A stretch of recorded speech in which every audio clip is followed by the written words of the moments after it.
93.7 People Station. We're broadcasting from the campus of South Carolina State with a group of travelers that are here visiting us with a group of students. Tell us who you are and tell us why you're here, if you will. Yeah, the program is called Charleston Civil Rights and Civics. It's done in partnership with Kids on Point. We have a group of 15 high school students, rising sophomores, and we are participating in a 5-day program throughout the Low Country in Orangeburg to learn the untold civil rights history of our area. And how many students do you have with you? We have 15 students. We also have different chaperones from the College of Charleston who participate in the Call Me Mister program and the Legacy Scholars from Charleston, so we're able to bring along some great mentors and chaperones for the students. What do you think that the young people are getting out of this experience? And I'm just excited that we're getting kids at this young age introduced to civil rights and the civil rights movement, because we certainly need a younger generation to fully understand what's at stake. We need the younger generations to be able to pick up the mantle, take the baton, and the only way they can do that is really fully understand just where we've been as a country, as a state, and as a community. So that you can continue this race. We need all of you, black, white, Republican, Democrat, we need all of you in this fight. It doesn't matter.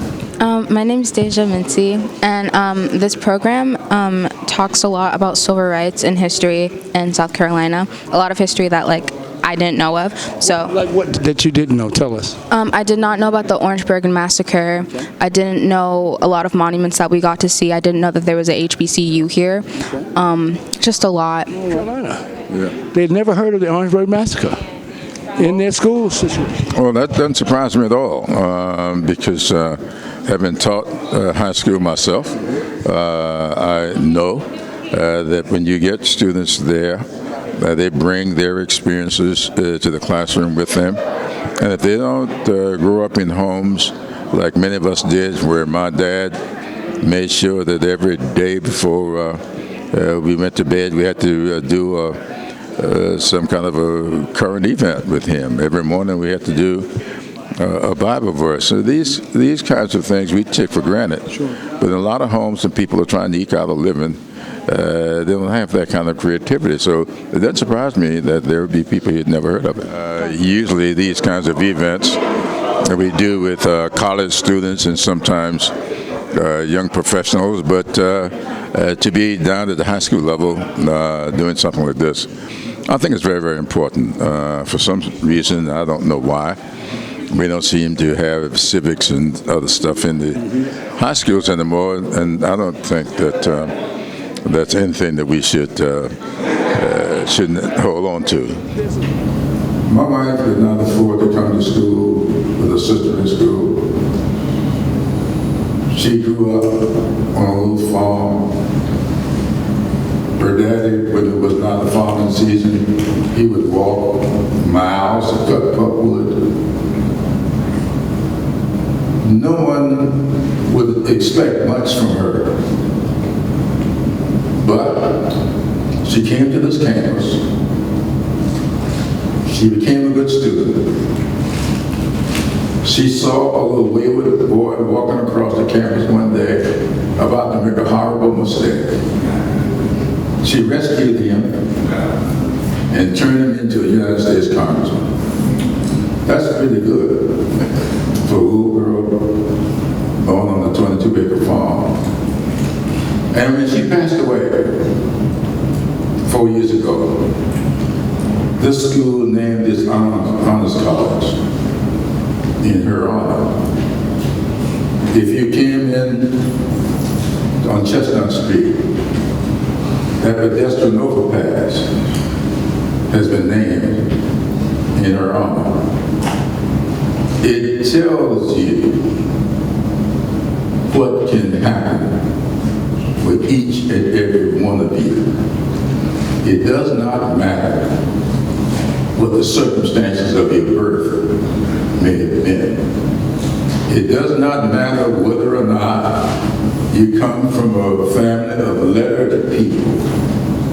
What really matters is what you decide within yourselves that you want to do, what you want to be, and you work to do that. And as you go along, circumstances will present themselves. So when there is a stumbling block, you work to turn it into a stepping stone. Don't ever give up because you failed to do something. You don't always succeed the first time, or the second time, or the third time. You keep plugging. If it's something that you think you want to do, I knew from the age of 8, I knew that I wanted to be a United States Congressman. My name is Kendrick Small. The reason behind this program is to, tell kids about what's going on during the civil rights and tell them the more history and give them more information about it. The Orange Massacre was an event during the civil rights era that is not really spoken about, so it's kind of almost being forgotten, but we're trying to bring that back. As a young person, did you have similar experiences either at home or at school that enable you to embrace your history and your culture, that enable you to get to the position you now hold?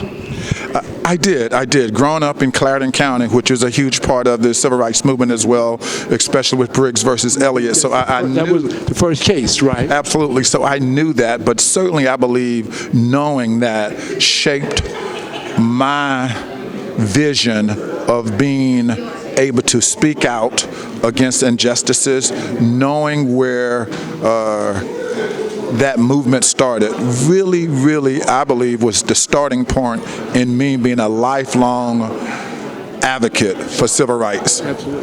My name is Ezra Thomas, and personally I think this experience has meant a lot to me in educating myself about Black history. A lot of this stuff isn't taught in school that we learn here, so I think it's good for a lot of people to visit the museums we're visiting and the monuments we're learning about to spread more of the word about Black history because it's so important. My name's Caden, and what I like about this program is I get to explore HBCU because this is my first time visiting a campus like this. Where are you in school now? I go to Porter Gaud. Where? In Charleston. What grade are you in? I'm a sophomore. Sophomore. Mm-hmm. All right. And I get to learn about just seeing more about Black history and learning about stuff that just typically isn't known to a bunch of people down in Charleston, because you learn about big stuff like Mother Emanuel, George Floyd, and stuff like this, but you also get time to explore stuff like this too. Very good. They're learning the untaught history. We had some great comments today about students saying that they grew up in Charleston and had never heard of the Orangeburg Massacre, that they're learning things that aren't being taught in school right now. And so we're really diving into the importance of understanding our history, our racial history, our civil rights history, and understanding our past so we don't repeat it now. It's never too late to educate yourself and to broaden your intelligence on topics like these. Don't ever think that your age or your race or where you come from can determine what you learn. History is everywhere. There's always time to educate yourself and understand things better. Thank you so very much. Thank you.